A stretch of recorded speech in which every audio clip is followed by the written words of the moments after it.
It's Wednesday, it's time for the Word of the Week, and our Word of the Week this week continues our series brought to us by friend of the channel, Steve, of words that have different meanings depending on the context in which they're used. So the word doesn't change, just we determine the meaning based on the context in which it's used. The first word that we looked at was first, and then the second word we looked at was last. Those are both adjectives.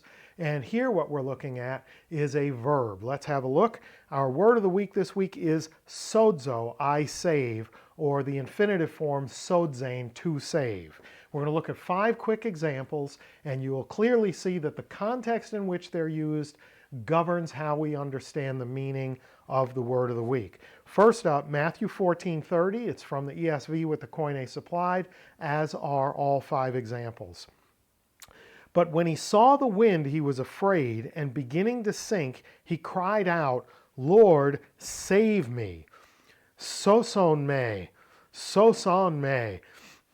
Peter the water walker is sinking in a fierce storm. And what does he ask Jesus to do? He doesn't ask him to save his soul. He doesn't ask him to secure a place for him in eternity. He asks him for rescue from this natural danger.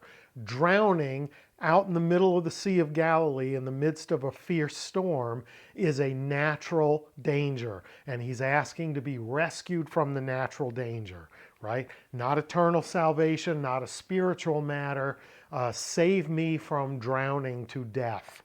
Let's carry on and take a look at John 12:27 and an unnatural danger. This is Jesus speaking. Now is my soul troubled, and what shall I say? Father, save me from this hour, but for this purpose I have come to this hour. So save me here is exactly the same as what Peter said, soson me, save me. Jesus is about to face the bitter wrath of humans and bear the unimaginable weight of their sin. And he wonders out loud, should I ask to be rescued from this terrible struggle, trial, turmoil, and suffering that I'm about to go through? But he says, no, this is the whole reason that I came here. A rescue from an unnatural danger. Let's carry on and look at Acts chapter 4, verse 9, which is about a restoration to wholeness or health. If we are being examined today concerning a good deed done to a crippled man, by what means this man has been healed? So this man has been healed is hutos sosotai. It's a perfect form of our verb. So perfect tense form of our verb. This man has been healed. So we translated healed here because there's 2 things to note. He was crippled and now he's not. So this is a return to wholeness.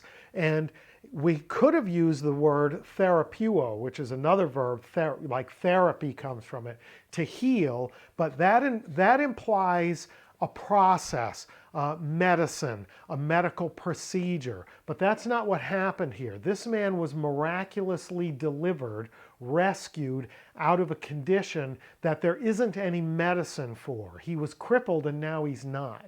So we translated healed, but we understand that it was a rescuing intervention that drew him out of an incurable state. Right? There isn't a pill to fix being crippled in the 1st century or the 21st century.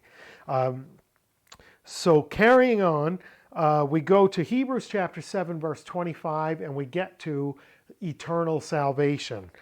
Consequently, he is able to save to the uttermost those who draw near to God through him, since he always lives to make intercession for them. Look at this great phrase, sodzane eis to panteles, to save to the uttermost. So panteles, pan is all or any, and teles is the end or the purpose, the intended end of something.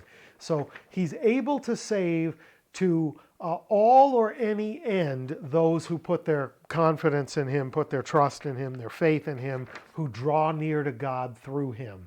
Salvation to the utmost. Pretty magnificent stuff. Finally, our last example is about our word of the week in the present and in the future.